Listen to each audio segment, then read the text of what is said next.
T minus 20 seconds.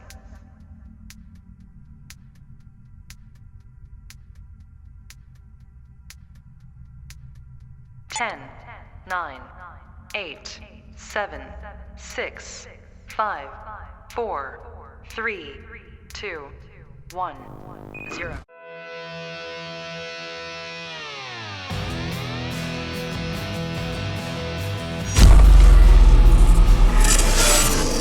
Well, I just read where my beloved former hometown of San Diego, the geniuses in leadership for the city of San Diego, and for that matter, the county of San Diego, are coming up with a new plan for the ADUs. What's an ADU? An ADU is what they call an auxiliary dwelling unit, and that means that anybody can go into their neighborhood and start building little homes.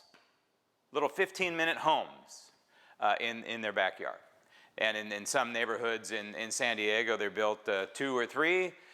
And some neighborhoods in San Diego, they built 17, 12, 6. Imagine one day you wake up in your normal neighborhood, the neighborhood that you maybe spent a lot of time trying to figure out where you want to live. The next thing you know, you have all these units, sometimes 2 stories or more, going up in the backyard of your neighbor's home. And then once those units are done, you have all these people coming in and out. You don't know who the heck they are. And they're parking on the street. And they're clogging the arteries. And they're destroying your way of life. That is California. That is modern California. The Marxists are trying to squeeze everybody into an urban setting.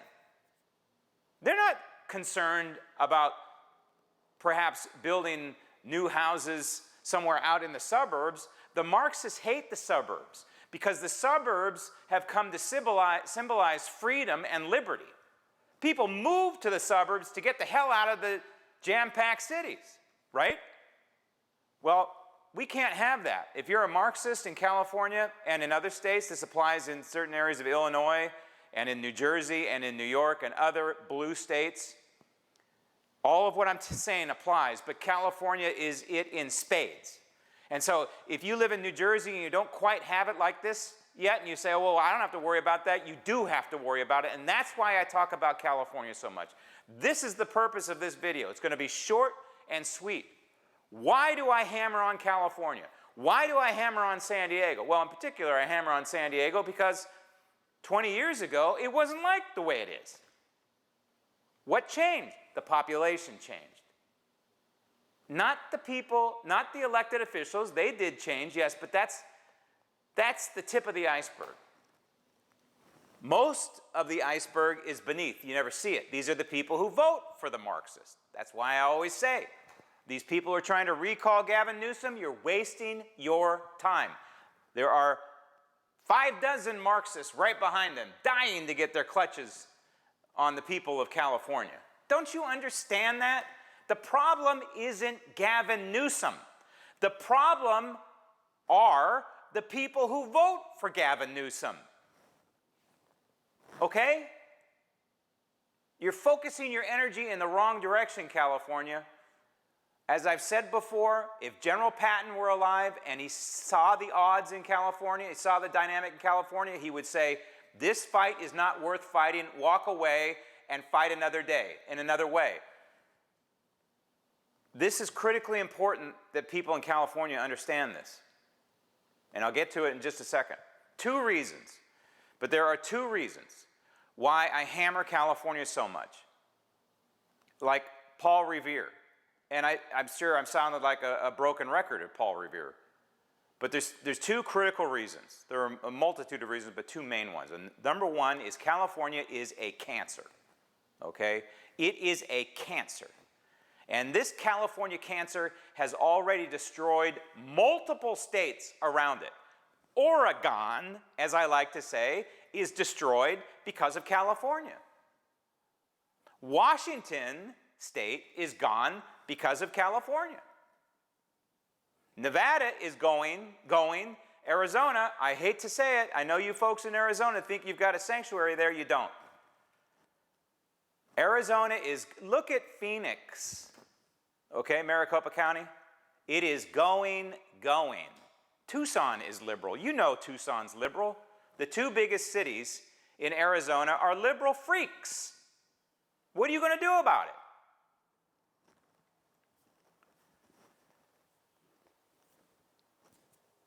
If you think that you're safe in a red state from the California cancer, you're wrong. I am in a red state, and I see symptoms of the California cancer all over the place.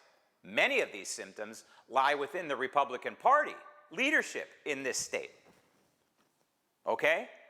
But ask yourself, if you live in a red state. In the blue state, you're gone. The answers to all these questions are, you're gone. But do you have wars with school boards?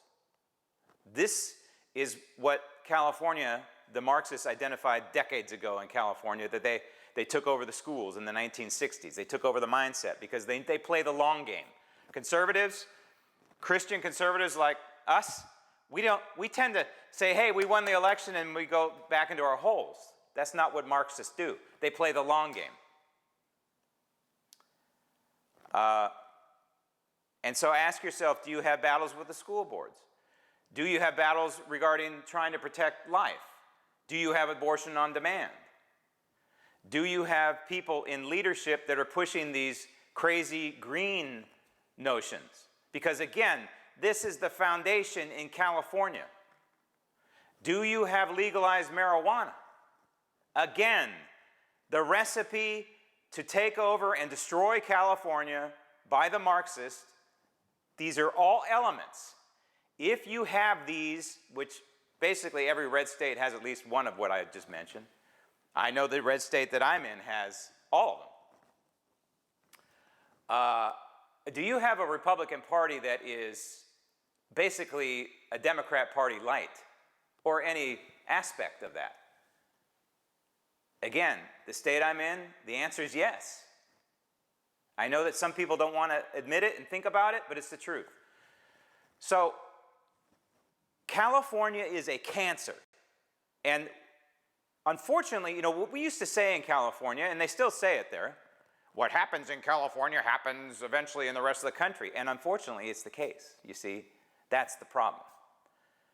So, I'm here to alert you that the cancer is spreading across this country, and it's not just people from California moving to red states and bringing with them their Marxist voting. It is the philosophies that are spreading in Texas. It doesn't matter. Tennessee. Nashville has that wonderful Democrat mayor, right, who is siding with the illegals. Do you need any more evidence than that, Tennessee? You have a problem, okay? I am here like Paul Revere to tell you that California is a cancer. There is a cure, but it is spreading. And right now we have not, I don't think, done a great job of mitigating it, because I don't think people understand that it's not just the people that are the problem in California, but it's the way of life. My friends who still live in California, who call themselves conservatives and Christians, they're being slaughtered by 1,000 paper cuts, and they don't even know it. Or, another analogy, the proverbial frog in the pot. They don't even know. It becomes a way of life. Oh, well, let's get tents for the homeless. That makes sense. No, you got to go to the root of the problem. First of all, they're not homeless. They're bums living on the street off of taxpayers, okay? They are breaking the law. You don't give them tents. You arrest them if they don't leave. Okay? I'm sorry. I'm a Christian, and I believe in loving thy neighbor, but you're breaking the law. So stop breaking the law, and then I'll love thy neighbor. The problem, the solution to the problem of being a bum on the streets, if you're a true mental case, or you truly are on hard times, it's always been the churches. Father Joe in San Diego had the formula, but the Marxists destroyed Father Joe's formula. At any given time in San Diego, when I lived there, there were maybe 1,200 people on the street, and Father Joe could take in about 200 or 300 every night. He had the formula, but they basically effectively shut down his formula. Now it's just a figment of the past. Now you go downtown San Diego, there's probably 20,000 homeless, so-called. But they're bums. They're living off the streets, they're living off the people, they're living off taxpayers, and they're destroying the way of life. The cancer can spread. You people who have this, in red states, who have this soft spot for the so-called homeless, they will destroy your state. This is part of the formula. The Marxists have to have a distraction, whether it's the so-called homeless or the green or what have you. There always has to be a distraction and a boogeyman. Don't fall for it. Compassion is getting bums off the street so people can walk on the sidewalk and not be afraid of being molested or defecated on or watch somebody shoot up. Every day that's happening in California. Every day in San Diego. Every day in Los Angeles. Every day in Fresno. Every day in Stockton.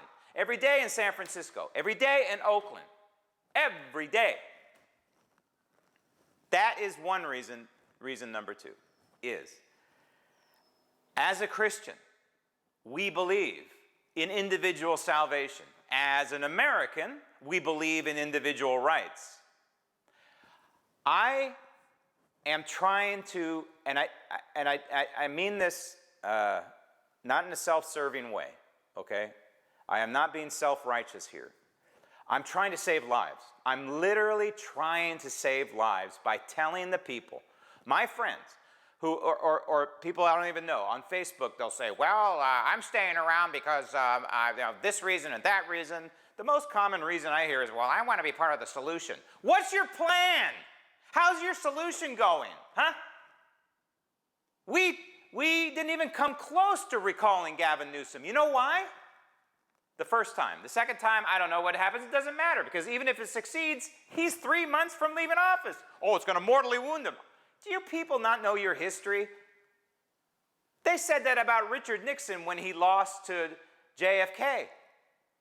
Oh, Nixon's career is over. Checkers speech, blah, blah. Well, did that destroy Nixon's career? No, it didn't. He went on to win 2 presidential elections, okay? Know your history. Gavin Newsom is a slime bag Marxist politician who's trying to reinvent himself right now, who realizes people have short memory span. They're only going to remember like the last couple of years of his governorship. And so that's why he's swinging now to the right, toward the right, I should say.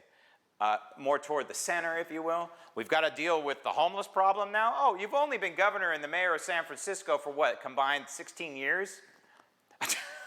Now all of a sudden you have an epiphany? Are you kidding me? I don't buy it. Maybe they do in San Francisco, I don't know.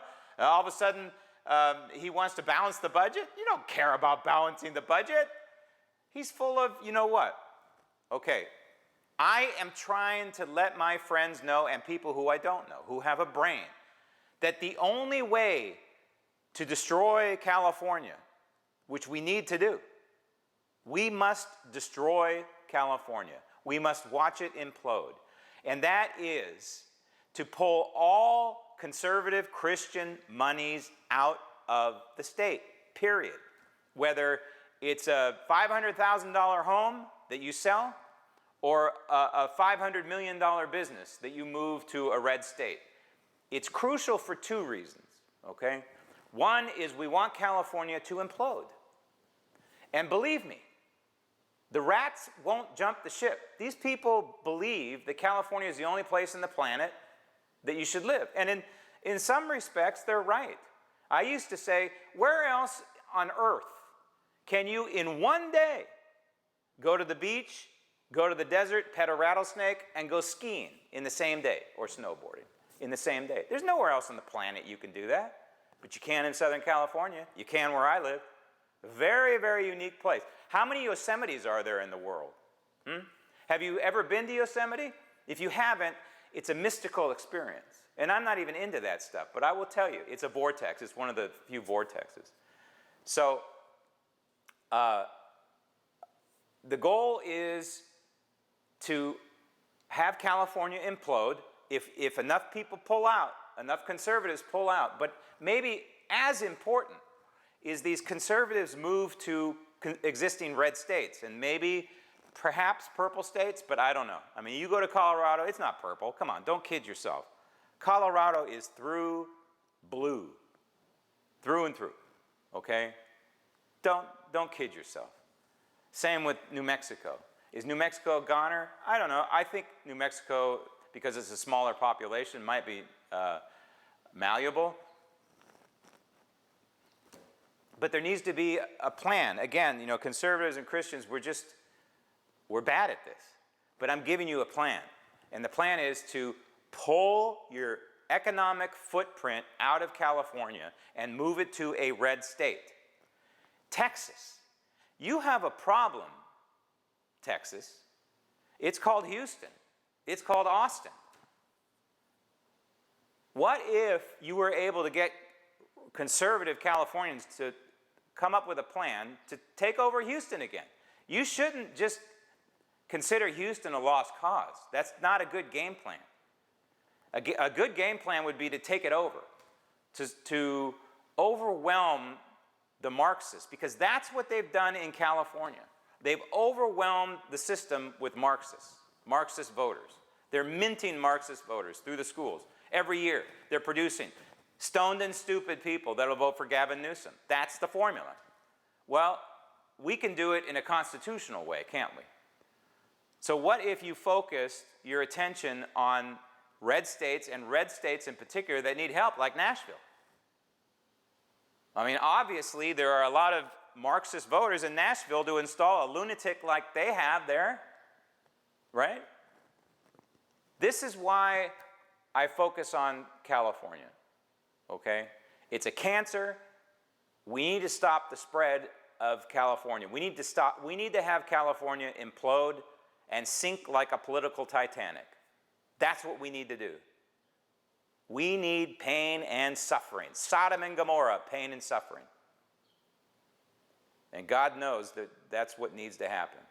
But the good people have a chance to hop on Noah's Ark right now, before it's too late. These UDEs are emblematic of what the Marxists and how they think, okay? I fully believe, as Paul Revere here, that there's going to be a point where Californians are not going to be able to get out. And I know that you want to blow that off and laugh at me, some of you, especially in California. But what happens when, if you think about all the things that they're doing in California, cutting off gasoline. They've even talking about banning cars older than, I don't know, 1970. Imagine that, car collectors like Jay Leno. And Jay Leno all of a sudden said, whoa, wait a minute. And he got some sort of loophole exemption. Think about this. This is real. I'm not making this up. So they're slowly getting rid of gasoline in California. You're not going to be able to get gasoline soon, in our lifetime, okay? It's going to happen in our lifetime. Electric only. If you're going to have the electricity, because how are you going to produce the electricity if it's all green? The infrastructure isn't there. So if you can't have gasoline to power a gasoline internal combustion car, and if you can't get electricity to charge your Tesla, how are you going to get out of the state? Have you ever thought of that? And that's just the beginning. There's going to be soon in California legislation that taxes by the mile if you can still drive a car in California. They're going to tax you. They're going to track you by GPS. So what's the next step after tracking you by GPS? Well, it's going to be restrict your travel. Well, we have to restrict your travel because we don't have enough electricity. We all have to have shared pain. This is where it's going, folks. You people in California, you don't want to hear what I'm saying. This is where it's going. I see it as clear as day, just like what happened in East Germany. One day, Berlin was a united city. The next day, there's a wall. Yeah. It's funny, people talk about building a wall around California, seal it. It's happening internally. There is a wall being built around California to keep Californians in. They're desperately trying to figure out a way to retroactively tax people for leaving the state of California. They can't quite figure out how to do it. An exit tax. Again, another way to try and keep you prisoner in California. You are a prisoner of California. And you have a moment in time where you can escape now. And then you can go help a red state, bolster a red state. Right now. But the window is closing. And it's going to close permanently in our lifetime. It's going to happen. So this is the reason why I hammer California, okay? You people who question me, why don't you get off of California? Because as California goes, so goes the rest of the nation unless we get activated, okay? Unless you in your red state look for the symptoms of the cancer of California that has spread into your state. Unless you people who still live in California who have a brain, who care about Christianity, who care about the United States Constitution, who care about freedom, who care about liberty. I don't care whether you care about Trump or not. These are more esoteric, long-lasting issues. Long after Donald Trump is gone, California is still going to exist. And so is the California cancer. But the moment in time for good Californians to get out, that day is going to go away in our lifetime as well. That window is going to close, and then what are you going to do? I'm Graham Ledger. Thanks for watching. And remember, even when I'm wrong, I'm right, and evil can only prevail when good is silent.